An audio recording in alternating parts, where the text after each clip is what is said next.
بسم اللہ الرحمن الرحیم۔ السلام علیکم۔ روزانہ واقعات سننے کے لیے اس چینل کو سبسکرائب کریں۔ وہاب ابن منبع کہتے ہیں کہ ایک بادشاہ نے کسی جگہ جانے کا ارادہ کیا تو پہننے کے لیے بہترین لباس منگوایا، سواری کے لیے بہترین سواری منگوائی، اس پر سوار ہو کر بڑی شان و شوکت اور متکبرانہ انداز سے نکلا کہ اس کے نزدیک کسی آدمی کی کوئی اہمیت نہ تھی۔ اسی دوران اس کے پاس ایک بدحال اور پرگندہ بال شخص آیا اور اسے سلام کیا، لیکن بادشاہ نے اپنے غرور و تکبر کی وجہ سے اس کے سلام کا جواب نہ دیا۔ اس شخص نے اس کے گھوڑے کی لگام پکڑی۔ بادشاہ نے کہا کہ لگام پکڑ کر تو نے بہت بڑی غلطی کی ہے۔ اس نے کہا کہ میں تیرے پاس ایک ضرورت سے آیا ہوں۔ بادشاہ نے کہا کہ میرے اترنے کا انتظار کر۔ اس نے کہا کہ نہیں، اس وقت کام ہے۔ یہ کہہ کر اس نے لگام کو زور سے جھٹکا دیا۔ بادشاہ نے کہا کہ ٹھیک ہے، اپنی ضرورت بیان کر۔ اس شخص نے کہا کہ یہ ایک راز کی بات ہے۔ بادشاہ نے اپنا چہرہ اس کے قریب کیا۔ اس نے کان میں سرگوشی کی، میں ملک الموت ہوں۔ یہ سن کر بادشاہ کا رنگ متغیر ہو گیا اور زبان لڑکھڑا گئی۔ وہ کہنے لگا مجھے اتنی مہلت دے کہ میں گھر واپس جاؤں اور اپنی بعض ضروریات پوری کر لوں اور اپنے اہل و عیال کو الوداع کہہ دوں۔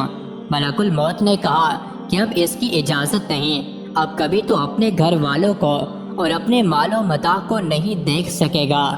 یہ کہہ کر ملک الموت نے اس کی روح قبض کر لی اور وہ سواری سے بے جان لکڑی کی طرح زمین پر گر پڑا۔ ایک بندہ مومن سے ملک الموت کی ملاقات ہوئی۔ ملک الموت نے اس بندے مومن سے کہا کہ مجھے تم سے ایک راز کی بات کہنی ہے۔ اس نے کہا کہ ضرور کہو۔ ملک الموت نے کہا کہ میں ملک الموت ہوں۔ اس نے کہا کہ خوش آمدید، آپ سے ملنے کا مجھے شوق تھا۔ ملک الموت نے کہا کہ جو کام تم نے کرنا ہے وہ پورا کر لو۔ اس شخص نے کہا کہ مجھے خدا کی ملاقات سے زیادہ کوئی کام محبوب نہیں، آپ میری روح قبض کر لیں۔ ملک الموت نے کہا کہ تم کس حالت میں مرنا پسند کرو گے؟ اس نے پوچھا تمہیں اس کا اختیار ہے۔ ملک الموت نے کہا کہ تم جس حالت میں مرنا پسند کرو گے میں اسی حالت میں تمہاری روح قبض کروں گا۔ اس نے کہا کہ میں سجدے کی حالت میں مرنا چاہتا ہوں۔ اس نے خدا کے ہاں سر سجدے میں رکھ دیا اور ملک الموت نے اس کی روح قبض کر لی۔ حضرت ابراہیم علیہ السلام نے ملک الموت سے دریافت کیا کہ اگر ایک آدمی مشرق میں ہو اور دوسرا مغرب میں اور دونوں کا وقت ایک ہو، یا کسی جگہ روحیں قبض کرنی ہو جہاں وبا پھیلی ہو یا جنگ ہو رہی ہو، تو تم کیا کرتے ہو؟